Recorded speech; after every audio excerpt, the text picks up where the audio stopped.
આગળ વાત કરીએ, રાજ્યમાં એનાલોગ પનીરના વેચાણ પર પ્રતિબંધ લાગુ કરવામાં આવ્યો। અમદાવાદમાં છેલ્લા 6 મહિનામાં લેવાયેલા 218 પનીરના નમૂનાઓમાંથી 57 સબસ્ટાન્ડર્ડ અને 27 એનાલોગ પનીરના હોવાનું સામે આવ્યું। ત્યારે મનપાના આરોગ્ય અધિકારીએ કેવા પ્રકારના પનીર પર પ્રતિબંધ મુકાયો છે અને એનાલોગ પનીરને કઈ રીતે ઓળખવું તેના પર વાત કરતા કહ્યું, જે એનાલોગ ઇન ડેરી કન્ટેક્સ્ટ છે એ બેઝિકલી વેજીટેબલ ઓઇલ અને સ્ટાર્ચનો ઉપયોગ કરીને એક પ્રોડક્ટ તૈયાર કરવામાં આવે છે, જે એડિબલ પ્રોડક્ટ છે અને ખાદ્ય પદાર્થ તરીકે વપરાય છે અને એનો ઉપયોગ માન્ય ગણવામાં આવતું હતું ને એના માટે લાયસન્સ પણ મળતું હતું। અને આ જ છટકબારીનો ઉપયોગ કરીને ઘણા બધા વિક્રેતાઓ આ પ્રોડક્ટ બનાવતા હતા અને કાયદાની છટકબારીનો લાભ લઈ અને પનીરની જગ્યાએ આ પ્રોડક્ટ યુઝ કરતા હતા।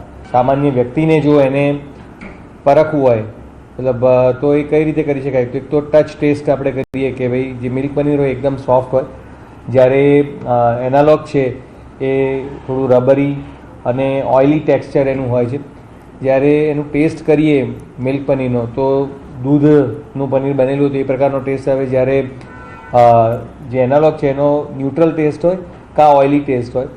અને બોઇલિંગ કરવામાં આવે તો જે મિલ્ક પનીર છે એ ઇઝીલી એ જે સોફ્ટન થઈ જાય છે, સોફ્ટ થઈ જાય છે, જ્યારે જે એનાલોગ પનીર છે એનું જે રબરી ટેક્સચર છે એ જાળવી રાખે છે। આગળ વાત કરીએ, મહીસાગરના લુણાવાડા શહેરમાં એક ખાનગી ટ્યુશન ક્લાસના સંચાલક સામે છેડતીની ફરિયાદ નોંધાઈ। અહીં આઈસ્ટાર ટ્યુશન ક્લાસીસના સંચાલક સિદ્ધરાજસિંહ રાઠોડ પર આરોપ લાગ્યો છે કે તેમણે પોતાના ક્લાસમાં અભ્યાસ માટે આવતી સગીર વિદ્યાર્થિનીને અશ્લીલ વિડીયો બતાવી તેની સાથે છેડતી કરી હતી। ધોરણ 11 અને 12ના કેમિસ્ટ્રીના ટ્યુશન દરમિયાન સગીરને વારંવાર પરેશાન કરવામાં આવતા હોવાનો આક્ષેપ લાગ્યો છે। વર્ષ 2025ની આ ઘટનાને લઈને પરિવારે હવે પોલીસમાં ફરિયાદ નોંધાવતા પોલીસે સમગ્ર મામલે તપાસ શરૂ કરી।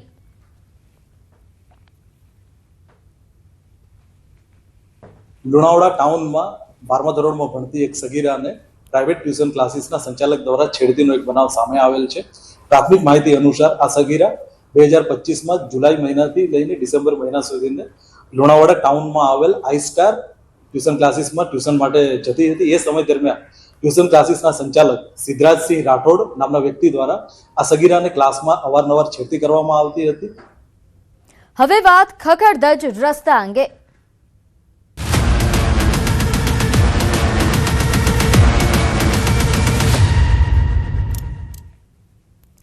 ખેડા જિલ્લામાં વિકાસના દાવા પોકળ સાબિત થયા। મીઠાના મુવાડામાં ગ્રામજનોના લાકડાના પુલના સહારે ગામના 300થી વધુ લોકોને અહીં ભારે હાલાકીનો સામનો કરવો પડી રહ્યો છે। તમામ લોકો લાકડાના પુલના સહારે છે। ચોમાસામાં જીવના જોખમે અવરજવર કરવા માટે મજબૂર બન્યા છે। શાળા, હોસ્પિટલ જવા એક જ પુલનો સહારો। વર્ષોથી કાયમી પુલની ગ્રામજનોની માંગ છે। અનેક રજૂઆતો છતાં ઉકેલ ન આવવાનો આક્ષેપ લાગી રહ્યો છે। તાત્કાલિક પુલ અને પાકા રસ્તાની માંગ ઉઠી। તો જે રીતે જોઈ શકાય છે કે અહીં લાકડાના પુલના સહારે જીવના જોખમે આ લોકો અહીં રસ્તો પસાર કરી રહ્યા છે। ચોમાસામાં જીવના જોખમે વિદ્યાર્થીઓ અવરજવર કરવા માટે મજબૂર બન્યા છે। મહિલાઓ આ પરિસ્થિતિમાંથી અહીં પુલ પસાર કરતી નજરે પડે છે। તમામ રજૂઆતો કરવામાં આવી છે, તેમ છતાં તંત્રના પેટનું પાણી હલતું નથી। એ સોમાપુરામાં લગભગ 8-10 ઘરો સ્થાયી જ રહે છે, પહેલેથી વર્ષોથી જણાયા જ રહે છે। કુલ ટોટલ 50 થી 60 ઘર ખેતરોમાં રહે છે।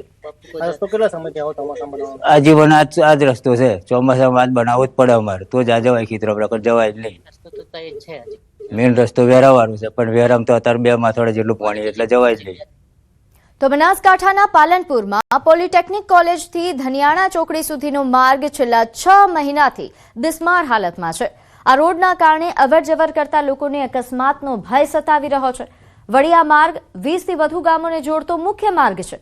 અહીં દરરોજ મોટી સંખ્યામાં વિદ્યાર્થીઓ, નોકરિયાત વર્ગો તેમજ અન્ય ઘણા લોકો પસાર થાય છે। અહીં પાલિકાએ એક બાજુની લાઇન ખોદી દીધી છે, તેથી એક જ લાઇન ચાલુ છે અને લોકો અહીંથી અવરજવર કરી રહ્યા છે। સામસામે વાહનો આવી જતા અકસ્માતનો પણ ભય રહ્યો છે। આ 6-7 મહિનાથી આ પરેશાની છે અને વરસાદ આવે એટલે ખાડા ભરાઈ ગયા પાણીના અને કોઈ રસ્તો થતો નહીં.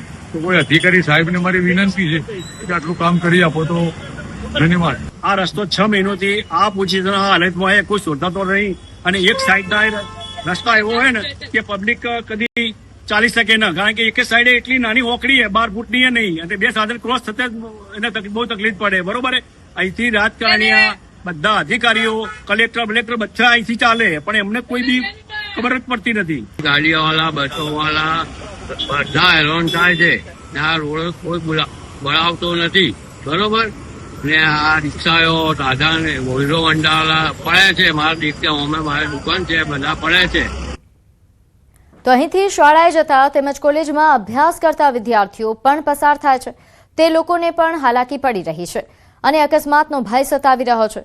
એવું નથી કે આ બાબતે રજૂઆત નથી કરાઈ. આ બાબતે અનેકવાર જિલ્લા પંચાયત અને નગરપાલિકાને રજૂઆત કરવામાં આવી છે અને તે લોકો એકબીજા પર કામ ઢોળી રહ્યા છે. ત્યારે હવે લોકોને તેમની સમસ્યામાંથી મુક્તિ મળે તેવી આશા લગાવીને લોકો બેઠા છે. મને અડવામાં બહુ તકલીફ પડે છે. ગાડીઓ 2 પટલી પર ચાલે છે. મને બહુ બીક લાગે. આ જે થાય કાર્યવાહી કરી આ રોડ બનાવો. અમે એક લેનમાં જઈએ છીએ તો વાહનો નડે છે, ગાડીઓ આવે છે, તેનાથી અમને ચાલવાની ખૂબ મુશ્કેલી પડે છે. તો અમારી માંગ છે કે આ રોડને સુધારવાઓ અને અમને બીજો લેન પર ચાલુ થાય એવી સુવિધા ઉપલબ્ધ કરી આપો એવી અમારી સરકારશ્રીને તથા નગરપાલિકાને ખૂબ ખૂબ અપીલ છે. તો અમરેલીમાં બિસ્માર રસ્તાઓથી લોકો ત્રાહિમામ પોકારી ઉઠ્યા છે. સાવરકુંડલા રાજુલા સ્ટેટ હાઈવે પર ગ્રામજનોનો અનોખો વિરોધ સામે આવ્યો. રજૂઆતો છતાં કામગીરી નથી થઈ. ગ્રામજનોએ જાતે જ ખાડા પૂર્યા. આપના હાથ જગન્નાથના સૂત્ર સાથે સ્વખર્ચે રસ્તાનું સમારકામ કર્યું. નોંધ્ય છે કે મોટા આગરિયા ગામના લોકોએ માટીના તગારાથી ખાડા પૂર્યા. તંત્રનું ધ્યાન દોરવા માટે ગ્રામજનોએ અનોખી પહેલ કરી. સરકાર ફંડ આપે છે છતાં અધિકારીઓ કામગીરી કરતા નથી તેવા આક્ષેપ અમરેલી જિલ્લાના અનેક માર્ગો બિસ્માર હાલતમાં હોવાનો આક્ષેપ પણ ગ્રામજનો કરી રહ્યા છે. ગ્રામજનોનો દાવો છે કે રસ્તાની હાલતને લઈને અનેકવાર રજૂઆત કરવામાં આવી છે તેમ છતાં કામ નથી થયું. સ્થાનિકોમાં ભારે રોષ છે. તાત્કાલિક સમારકામની માંગ ઉઠી.